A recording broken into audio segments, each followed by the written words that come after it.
Olá, seja muito bem-vindo ao Região. No programa de hoje recebemos uma especialista em guias práticos importantes para o Legislativo e a transparência pública. A nossa convidada é Michele Cola de Oliveira, advogada, contadora, professora universitária, escritora, doutora em educação e mestre em direito. Ela possui diversas especializações, unindo o conhecimento acadêmico à prática do dia a dia. É autora de obras que se tornaram referência, como o Manual da Vereança, e acaba de lançar um novo livro sobre orçamento público e emendas impositivas. O objetivo é destacar a importância do Legislativo Municipal, promover a transparência orçamentária e valorizar o trabalho do vereador em todo o país. Vamos entender com ela o que podemos esperar de uma atuação parlamentar mais eficiente. Michele, é um prazer receber você hoje aqui para falar sobre as suas obras, o Manual da Vereança e também a questão do orçamento público e emendas impositivas. Seja muito bem-vinda. Muito obrigado, eu que agradeço. É sempre uma alegria estar aqui na TV União e principalmente ser entrevistada por você. Obrigado, Michele. Bom, o Manual da Vereança, ele já era uma referência, mas essa nova edição, essa edição especial, ela tem a chancela da UVESP, que é a União dos Vereadores do Estado de São Paulo, e consolida esse projeto como um projeto nacional, não é, Michele? Eu te pergunto inicialmente qual a importância dessa parceria e como essa deferência da UVESP confere maior legitimidade à sua obra frente às câmaras municipais de todo o país. Conseguir a chancela da UVESP, esse apoio à obra, está num projeto que eu tenho junto à UVESP já há um tempo. Sou consultora jurídica da UVESP, atendo o estado de São Paulo todo. Todas as câmaras que são filiadas à UVESP, ela tem um pacote, uma estrutura de filiação para atendimento das câmaras municipais, com a parte da assessoria jurídica, com cursos, com treinamentos, com orientação. A UVESP ela é muito atuante, não só no estado de São Paulo, mas em todo o Brasil, com interfaces com o Ministério Público, com o Tribunal de Contas, com o Ministério Público, que está vinculado ali, que a gente chama de Ministério Público de Contas, que é interno aos tribunais. E conseguir essa chancela, essa parceria, para mim foi essencial e amplificou a minha obra, tanto no estado de São Paulo, como também no Brasil, surgindo agora oportunidades fora do estado, a partir dessa chancela, que traz o reconhecimento dessa instituição que há quase 50 anos, a UVESP completou 48 anos de existência, atua junto aos vereadores, junto ao municipalismo, com o Dr. Sebastião Miziara, com a doutora Silvia Mello, que são os meus parceiros agora nessa versão chancelada pela UVESP. Eu levei, a primeira vez que eu fiz uma reunião com eles em São Paulo, eu levei a proposta, a ideia do Manual da Vereança, e eles prontamente abraçaram. Foi uma ideia do Dr. Sebastião, essa chancela, para que ele pudesse incorporar de fato também as publicações da UVESP. E o manual, ele tem o diferencial dele é que ele foi escrito em linguagem simples, Você teve vários desafios aí para colocar de forma didática aquilo que para muitos é algo complicado, algo inédito, Muitos vereadores são eleitos em primeiro mandato, não conhecem regimento, não conhecem a estrutura da Câmara Municipal, o papel real do vereador. Então, conta pra gente como é que foi para simplificar essa coisa tão complexa para entregar para os vereadores. A proposta surgiu, na verdade, de um livro técnico jurídico que eu estava escrevendo para os meus colegas, advogados, procuradores, assistentes, tanto de Câmara Municipal, quanto também do Poder Executivo, acerca do direito municipal, dessa estrutura, mais focado ali no Legislativo, que sempre foi a minha maior parte de atuação até então. E conversando muito com os vereadores no dia a dia, sentindo um pouco das dificuldades, entre aspas, assim, das dores mesmo da vereança do dia a dia, eu falei, nossa, por que não ajustar essa obra, que ela é jurídica, é um ponto que eu bato bastante, é uma obra técnico-jurídica, enquadrada, registrada como uma obra jurídica, mas em uma linguagem acessível, porque os vereadores eles vêm de diversas áreas do conhecimento, de diversas profissões e lidam no dia a dia da vereança, principalmente durante a sua atuação interna em plenário, com termos que são técnicos, jurídicos, com o próprio processo legislativo, com a estrutura das proposituras, seja projeto de lei, indicação, requerimento, e surgiam dúvidas que eram jurídicas e que eu, na minha atuação, no meu dia a dia, ia esclarecendo. Então, eu reformulei a obra, ajustei linguagem e, após as eleições, já fazendo um dimensionamento Brasil, assim, nós temos 58 mil vereadores eleitos. E, pelas estatísticas, né, pelos dados do TSE, a gente consegue mapear qual é o perfil, né? Quem é o vereador no Brasil, o percentual de mulheres, a faixa etária, a idade, toda essa questão da pessoa. Então, eu ajustei a obra nesse formato, inclusive o tamanho da letra, o papel, a linguagem, inseri um glossário, inserir modelos. Então, eu recebo muito, às vezes, até fotos dos vereadores que eles fazem nos intervalos das sessões, falando, olha, tá aqui comigo, é um checklist, virou um apoio mesmo para o dia a dia. E você disse que com a chancela, o apoio da UVESP, que abraçou, né, essa sua obra, você já tem desafios de falar para outros públicos, né, fora de São João da Boa Vista, você tem uma agenda já desenvolvida e sua obra já está atingindo vereadores de todo o país. Então, quais são os principais desafios comuns que você identificou na atuação do legislador municipal, Michele, independentemente da região, e como o manual oferece soluções práticas para superar esses desafios? Hoje eu estudo, de fato, aprofundo o dia a dia do vereador nessa interface com o executivo. Como a UVESP também trabalha no contexto do municipalismo, ela também tem interface com os prefeitos e eu entendo que essas relações elas precisam ser harmônicas. Então, nesse contexto, o primeiro item que assim, é disparado é entender o que é matéria de atribuição do vereador legislar, qual matéria é de atribuição do prefeito e qual que é concorrente, que os dois podem fazer, e aí vai uma questão de oportunidade e momento. Então, essa é a primeira dúvida. Eu acho até que é uma pedra de toque, porque o vereador, nacional, quando ele se elege, ele se elege fazendo uma campanha prometendo algo que é da alçada do executivo. Isso. Né? O vereador, já é uma falha para mim de planejamento e estratégia de campanha dele. Né? E depois ele acaba se frustrando quando vai para a Câmara e percebe que é tudo diferente, né? E que a atuação dele não é nada daquilo que ele prometeu na campanha. Então, eu tenho vereadores do Rio Grande do Norte, de todos os estados do Sul, da parte do Nordeste, do Centro-Oeste. Então, graças a Deus, o manual hoje a gente tem contato e a gente gera um vínculo, porque tem um grupo que eu vou tirando as dúvidas, organizado também por estado e por afinidades. Muitos vereadores já têm uma pauta absolutamente definida, bem desenhada. É a causa animal, é a questão trabalhista, é a questão do autismo. Então, eu acabo também reorganizando, né, esses contatos para que eles também tenham acesso aos conteúdos que eu vou produzindo diariamente para os vereadores, de acordo com o grupo, de acordo com a realidade. Então, isso gera também um retorno, um mapeamento para outras possibilidades de publicação, sempre agora buscando atender esse grupo, que são os vereadores, os assessores.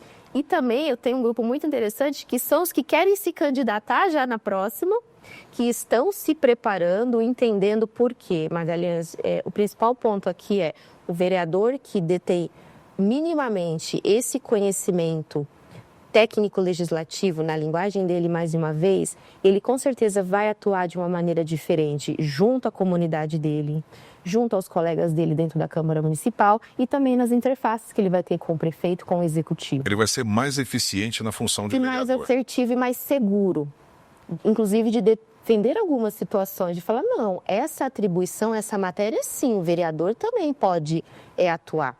Porque eu falo muito isso e nas atuações que a gente faz junto ao Tribunal de Contas, seja na defesa das contas, às vezes da Câmara, às vezes dos prefeitos, o mapeamento de política pública do dia a dia, muitas vezes é feito até mais pelos vereadores que estão ali conversando com aquela comunidade, trazendo as suas demandas, pelos requerimentos, pelas indicações, pelos projetos de lei.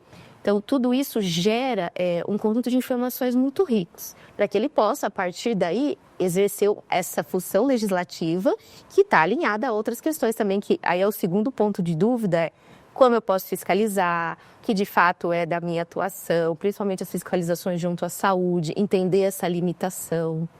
Entender, em terceiro ponto aí dessas dúvidas, como ele se porta quando ele identifica alguma situação que demanda providências, como ele vai encaminhar isso, se é Ministério Público, se vai ser ali junto à Câmara por um requerimento, uma indicação, como ele vai estrategicamente conduzir tudo isso. Então, seriam esses três pontos que eu identificaria. E a sua obra, ela tem um potencial de transformar o poder legislativo no país, porque é uma demanda da sociedade que nós tenhamos as câmaras municipais mais qualificadas. Isso aparece em pesquisas, é um anseio da população. Então, nesse sentido, é uma responsabilidade enorme de sua parte também, não? Eu tenho sentido bastante essa responsabilidade. Claro que para mim é uma honra e foi uma alegria muito grande quando iniciou toda essa expansão. E eu tive uma experiência muito bacana que foi conseguir entregar a minha obra para o Michel Temer, conversar com ele um pouco sobre isso.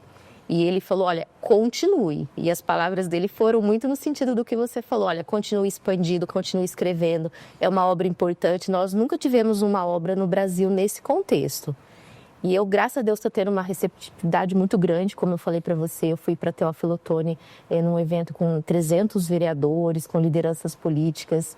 Todos adquiriram a obra, a gente está em contato, conversando. Então, eu estruturei a obra para dar, de fato, esse suporte para o vereador. Então, tem os modelos, tem toda a estrutura, e em alguns momentos no formato de checklist. Tem um olhar que um vereador, entre todos do conjunto ali, sempre que ele está em evidência, por exemplo, como presidente, se ele assume uma posição na mesa diretora, quais são as responsabilidades, como ele tem que olhar para mais essa função que ele assume.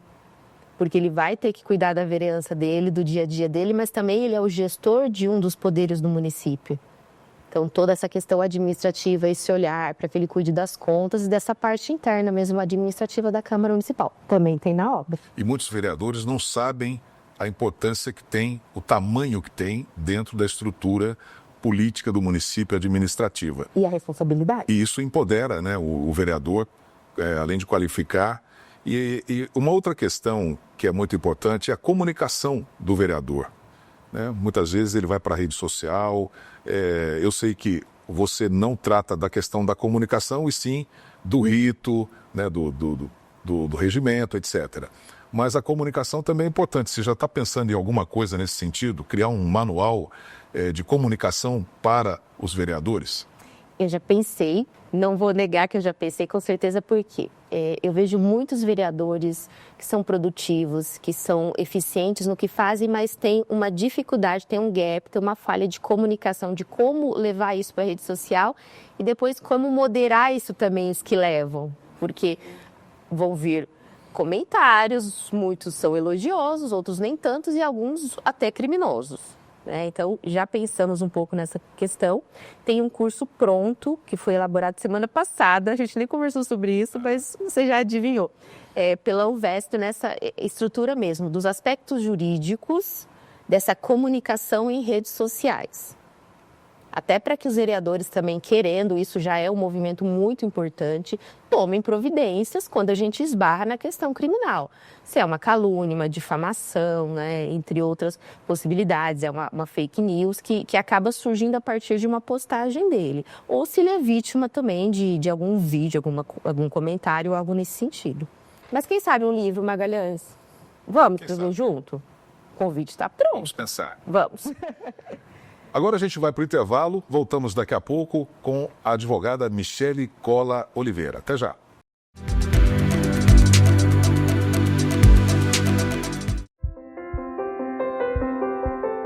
A cada momento, em cada passo, nos fazemos presentes. Estamos em 11 cidades do interior paulista, transformando a vida de mais de 67 mil pessoas.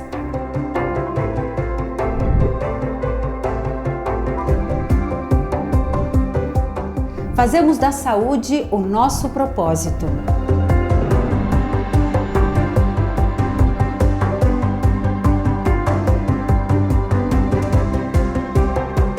Nós somos a presença que transforma. Nós somos a Unimed Leste Paulista.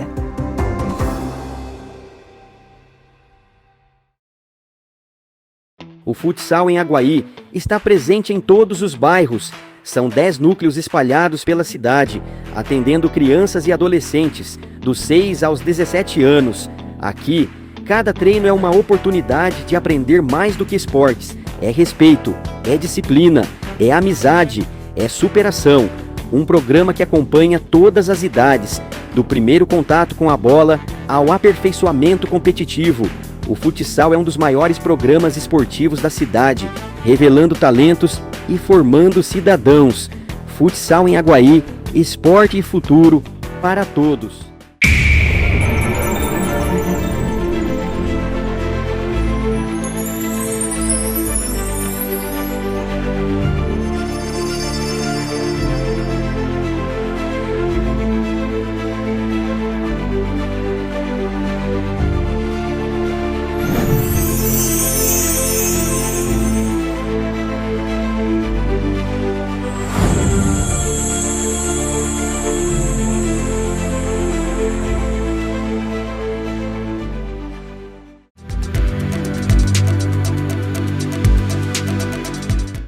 Já estamos de volta aqui no Região para o bloco final, hoje com a advogada Michele Oliveira, ela que está aqui com a gente para falar um pouco sobre as suas obras. Falamos no primeiro bloco sobre o Manual da Vereança e agora vamos falar sobre orçamento e emendas impositivas.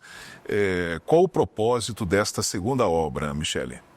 Essa segunda obra também nasce desse dia a dia com o vereador, das palestras que eu venho fazendo pelo Brasil e das dúvidas que vem surgindo sobre esse assunto. Hoje, desse mapeamento, desse monitoramento que eu faço, é o assunto do momento. Os vereadores falam muito sobre isso, os prefeitos também debatem, que é a questão do orçamento participativo. De uma forma resumida, está previsto ali na Constituição a possibilidade do vereador, desde que esteja regulamentado na lei orgânica, no regimento interno, bem desenhada essa operação municipal, dessa interface do legislativo com o executivo, o vereador ele pode emendar e fazer destinações, né, de um percentual do orçamento, que é 1,2% da receita corrente líquida, que é uma rúbrica lá orçamentária. Então, eu queria pedir para você explicar primeiramente aqui para quem está nos assistindo, o que são, em termos práticos, o que são as emendas impositivas?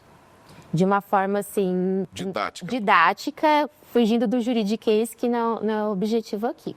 É a possibilidade do vereador destinar parte do orçamento, isso tudo regulamentado, como eu falei, é 1,2% de uma rúbrica que a gente chama de receita corrente líquida, tem que fazer um cálculo, né? Isso é feito com base nas informações do executivo, de cumprimento do orçamento do ano anterior.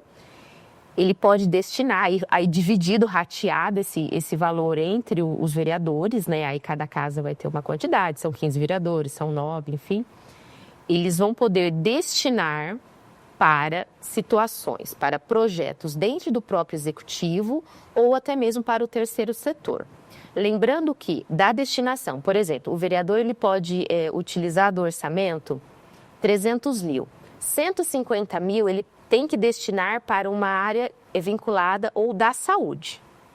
Então, metade desse valor para a saúde, o restante ele pode dispor para uma associação, desde que ela também cumpra todos os requisitos, seja regular, seja idônea.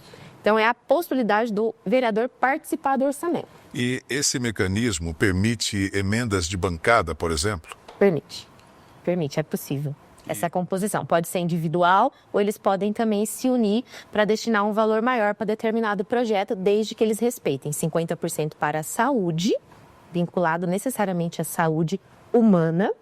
Existe uma discussão muito forte dessa interface, né, da causa animal, que é, obviamente, uma questão de saúde pública também, mas hoje a interpretação mais restrita, mais tradicional é saúde humana, 50%, e o restante dos outros 50%, né, ele pode destinar para causas diversas. Isso pode impactar o trabalho do legislador, como também fiscal, né, das obras, das ações do poder executivo? Ou seja, ele faz uma emenda e dedica quase que todo o mandato para fazer política, né? A boa política em cima daquilo que ele conquistou, entre aspas, junto ao orçamento? Traz uma responsabilidade grande para o vereador, é uma possibilidade também dele participar, não é obrigatório que o vereador faça, eu conheço vereadores que não fazem, como eu conheço outros que fazem absoluta questão. E a ideia da emenda impositiva é que ela traz uma obrigatoriedade de execução para o prefeito, para o executivo, desde que também se cumpram algumas situações, que se atinjam metas orçamentárias, que seja de fato exequível aquela proposta, que a instituição, por exemplo, destinatária, cumpra os requisitos de idoneidade e documentais jurídicos. Então, ela é impositiva, sim, a estrutura dela é de, entre aspas, obrigatoriedade, mas ela também vai passar por um crivo de requisitos, né? Se o prefeito e a equipe identificarem impossibilidade de cumprimento, ele pode justificar e ela, né, não vai ser executada daquela maneira. Então, é importante também que o vereador tenha essa dimensão e tenha esse suporte na hora de fazer essa emenda. Não pode ser algo absolutamente aleatório. E traz para ele também, claro, uma responsabilidade de acompanhamento mais assertivo. Não só daquela emenda, mas de toda a fiscalização que ele já tem que fazer. Então, no orçamento do ano que vem, nós já teremos um recurso destinado para emendas impositivas. Isso, São João da Boa Vista, por preparando exemplo, a peça orçamentária para o ano que vem. Acabou de fazer alteração na lei orgânica, já está com o sistema organizado para a questão das emendas impositivas, a critério dos vereadores. E isso já passou na Câmara de São João da Boa Vista, né? Já passou. E você tem dado consultoria, né, para outras câmaras através da UVESP. Essa questão da emenda impositiva é um desejo, é um clamor dos vereadores de uma forma geral? Sim. São várias câmaras demandando, principalmente nesse momento do ano, cursos, treinamentos, a própria consultoria, muitas vezes os pareceres para poder implementar da melhor maneira, dar de fato esse suporte para que os vereadores tenham ciência desse detalhamento que é técnico, jurídico, para que eles possam fazer as melhores escolhas, tenham esse subsídio, tenham esse suporte para poder querendo fazer essas emendas. Michele, até que ponto esse livro que trata do orçamento, das emendas impositivas, se complementa com o Manual da Vereança? Ele com certeza é decorrente do manual, ele traz um detalhamento e um olhar em especial para o orçamento, para todas as peças orçamentárias e para essa gestão orçamentária que vai ter agora nesse momento, né, dessa publicação da obra, essa ênfase nas emendas impositivas que está nesse contexto, né, do orçamento participativo. Muito bem, Michele, eu agradeço demais a sua presença hoje aqui, pelas informações que você trouxe e pelo valor e pela qualidade da sua obra. Parabéns e muito obrigado. Eu que agradeço, é uma alegria estar aqui. Trago para você a sua via que eu tinha prometido, a gente não conseguiu conversar antes. Uma boa leitura, eu estou à disposição e agradeço mais uma vez por ter conversado um pouquinho com você. Muito obrigado. E a gente vai ficando por aqui. Obrigado pela sua companhia e até o próximo Região.